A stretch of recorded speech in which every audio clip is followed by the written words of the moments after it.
अंधेरे कुएं का रहस्य।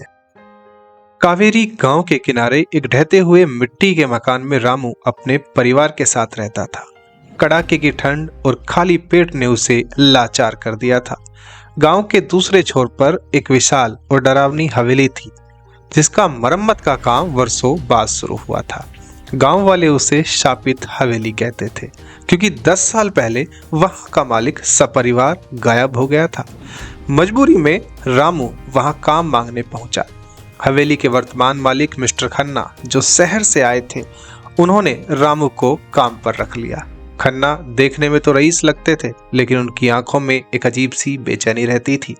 हवेली के बीचों बीच एक बहुत पुराना और गहरा कुआं था, जो सालों से सूखा पड़ा था। मालिक ने रामू को सख्त हिदायत दी कि उस कुएं के पास मत जाना, वहां धंस सकता है। लेकिन रामू ने गौर किया कि रात के अंधेरे में खुद मिस्टर खन्ना टॉर्च लेकर उस कुएं में झांकते थे और बहुत कुछ बड़बड़ाते थे। एक रात रामू की नींद खुली। बगल के कमरे से अजीब सी खुरचने की आवाज आ रही थी। उसने देखा तो मिस्टर खन्ना कुएं के मुहाने पर खड़े होकर एक भारी पत्थर हटा रहे हैं। रामू का माथा ठनका। उसने तय किया कि वो इस रहस्य की तह तक जाएगा। अगले दिन जब मालिक किसी काम से शहर गया, तो रामू एक मजबूत रस्सी लेकर उस कुएं के अंदर उतर गया। जैसे जैसे वो नीचे गया, हवा ठंडी और भारी होती गई। सड़ी हुई पत्तियों और सीलन की बीच एक गुप्त दरवाजा मिला। दरवाजे के अंदर एक छोटी सी सुरंग थी। टॉर्च जलाते ही रामू की चीख निकल गई। सामने 3 मानव कंकाल पड़े थे। कांपते हाथों से रामू ने पास पड़ा हुआ एक बटुआ उठाया। उसमें एक पहचान पत्र था। लिखा था, अविनाश खन्ना, हवेली के असली मालिक। रामू का दिमाग चकरा गया। आखिरकार असली खन्ना यहाँ मर चुके हैं, तो ऊपर जो आदमी खुद को मालिक बता रहा है, वो कौन है? तभी ऊपर से एक भारी आवाज गूंजी, जो ढूंढने आए थे, क्या वो मिल गया रामू? रामू ने ऊपर देखा तो नकली मालिक खन्ना, जो असल में हवेली का पुराना वफादार लेकिन लालची नौकर धीरज था, कुल्हाड़ी लेकर खड़ा था। धीरज हंसा।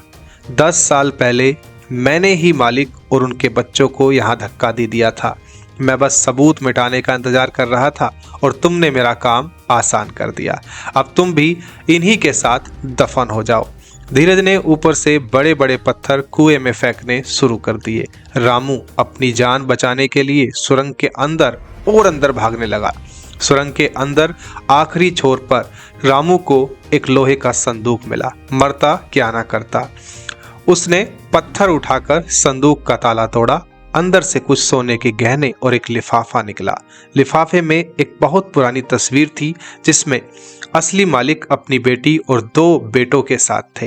तस्वीर के पीछे लिखा था, हमारा छोटा बेटा आर्यन, जो बचपन में मेले में खो गया था, उसकी छाती पर बाईं तरफ त्रिशूल का निशान है। ईश्वर उसे सुरक्षित रखे। रामू ने अपनी कमीज के बटन खोले। उसकी छाती पर ठीक वैसा ही त्रिशूल का निशान था। उसे याद आया कि उसके माता पिता ने हमेशा कहा था कि वह उन्हें स्टेशन पर लावारिस मिला था, जिसे वह अपना गरीब ससुराल और परिवार समझता था। वह तो उसका असली घर था ही नहीं, वह तो एक आलीशान हवेली का असली वारिस आयरन खन्ना था। गांव की पुलिस और भीड़ वहां पहुंची। दरअसल रामू ने कुएं में उतरने से पहले ही अपनी पत्नी सीता को सरपंच के पास भेज दिया था, क्योंकि उसे खन्ना पर शक था।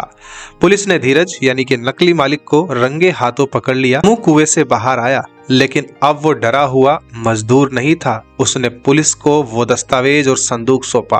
कानूनी जांच और डीएनए टेस्ट के बाद ये साबित हो गया कि रामू ही उस हवेली का असली हकदार है। उसने उन कंकालों, जो कि उसका असली पिता और भाई बहन थे, सम्मान के साथ उनका अंतिम संस्कार किया। जिस हवेली में लोग डरते थे, रामू ने उसे एक अनाथालय में बदल दिया, ताकि भविष्य में कोई और बच्चा अपनी पहचान के लिए दर दर न भटक सके। अंधेरे का राज खत्म हो गया, पर रामू की एक नई और गौरवशाली पहचान शुरू हो गई। इसी तरह की और कहानियां सुनने के लिए चैनल को अभी सब्सक्राइब करें। धन्यवाद।